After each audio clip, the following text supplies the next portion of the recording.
Pakistan mediate कर रहा है, ब्रोकरेज कर रहा है, पीस को यानी अमन के लिए कोशा है। बड़ी अच्छी बात है। पिछले दिनों सऊदी अरब, तुर्की और मिस्र के वज़राए ख़ारजा भी आए, हमने बैठ के बातचीत की, बड़ी अच्छी बात है। फिर हमारे वज़ीर ख़ारजा भागे भागे चीन गए, वहाँ से एलामिया 5 नुकाती जारी हुआ, बहुत अच्छी बात है। लेकिन सवाल ये है कि जो असल फरीक हैं अमेरिका, ईरान और इसराइल, वो तो इन बातचीत में कहीं नज़र नहीं आते।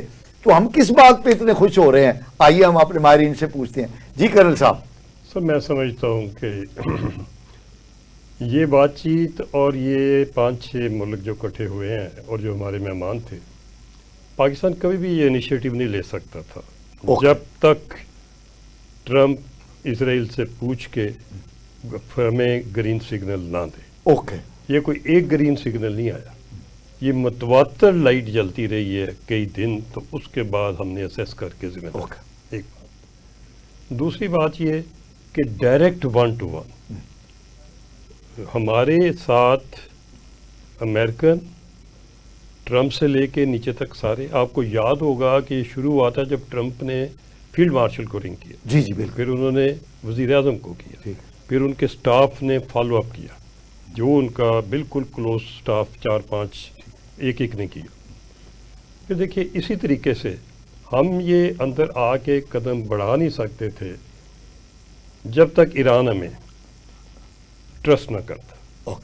ईरान इस वक्त दुनिया में बहुत महदूद लोगों को ट्रस्ट कर रहे हैं, पाकिस्तान उनमें शामिल है। पाकिस्तान नंबर 1 है जी।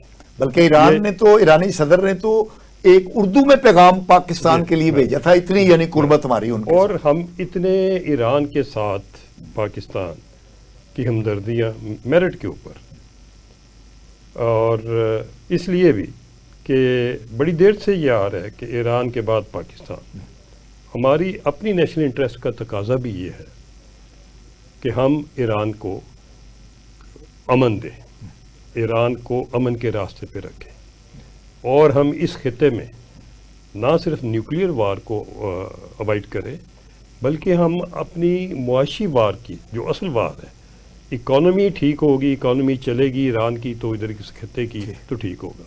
इस वक्त सबसे बड़ा डेंजर जो है वो एटमी, तो शायद कोई जरूरत करे कि या ना करे, मगर ये फ़िलहाल जो डैमेज हो चुका है वो तो मिडिल ईस्ट में $1 ट्रिलियन का मिडिल ईस्ट पे क्रिपल हो गया सारा, मिडिल ईस्ट क्रिपल हो गया। अच्छा सर, बात ये थी कि ये हमारा सवाल ये है कि हम ये बगैर उनकी यानी बराह रास्त टॉक के पीस टॉक का कोई अंजाम आपको नजर आता है? सर, मैं अर्ज करूँ, हम काफ़ी आगे जा चुके हैं। ये मैं बताऊँ, जो बात अभी मेरे कुलीग ने, प्रोफेसर साहब ने की, बड़ा वज़न है। वज़न ये कि चाइना ने, हमने इनको भी, ईरान को भी ऑन बोर्ड लेके इनकी 1 to 1 बातचीत भी हुई है। ये मैं आपको अर्ज करूँ, अच्छा, इनकी वज़ीर ख़ारजा की और उनके डिफेंस मिनिस्टर की 1 to 1 भी इनकी हो चुकी है, हेलो है। अच्छा, ये काफ़ी आगे हम जाके, नहीं तो आप सोचें कि इधर हमारे डॉक्टर साहब का बाजू भी फ्रैक्चर के बावजूद उन्होंने एक दिन भी ज़ाया नहीं किया, और वो पहुंचे और वो वो चीनी वज़ीर ख़ारजा की दावत पे गए, और इसका मतलब है कि emergency declared minute to minute है, और उसमें हम पूरा अपना पूरा रोल अदा कर रहे हैं। बेशक हमारी कोई उसमें कोई फ़ायदा या दिलचस्पी हो, कम या ज़्यादा। बहरहाल इस वक्त बातचीत काफ़ी आगे जा चुकी थी। ओके, एक्सपेक्टेड था कि ट्रंप सीज फायर की बात करेगा। ओके, ईरान सीज फायर की बात नहीं कर रहा, मैं ये नोट करा दूं। ईरान टोटल पीस की बात कर रहा है। वो कहता है मैं उस वक्त तक लड़ूंगा जब तक आइंदा जंग ना होने का उसे यकीन दिला दिया, और आइंदा की गारंटी नहीं मिलेगी। और इधर हालत ये है कि ट्रंप बार बार कोशिश कर रहे हैं सीज फायर की। सीज फायर का हमारा ख्याल था कि वो इसमें कवर करेगा। क्या उसकी मजबूरी हुई, क्या डेवलपमेंट हुई, क्या उनकी पेनिट्रेशन ईरान में लेटेस्ट हुई कि जिसकी वजह से उन्होंने अपनी स्पीच जो तैयार की थी वो छोड़ के 9 मिनट की पुरानी रिपीट करके निकल गए। जब ये 9 मिनट किया तो मुझे ये लगता है कि वो जाने से पहले, फिलहाल तो वो कह रहे हैं मैं जीत गया, तो लोग मुस्कुराते हैं। ये जानते हैं कि मैं झूठ बोल रहा हूँ और लोग जानते हैं, और वो फैक्ट्स एंड फिगर नहीं उसको टैली करते।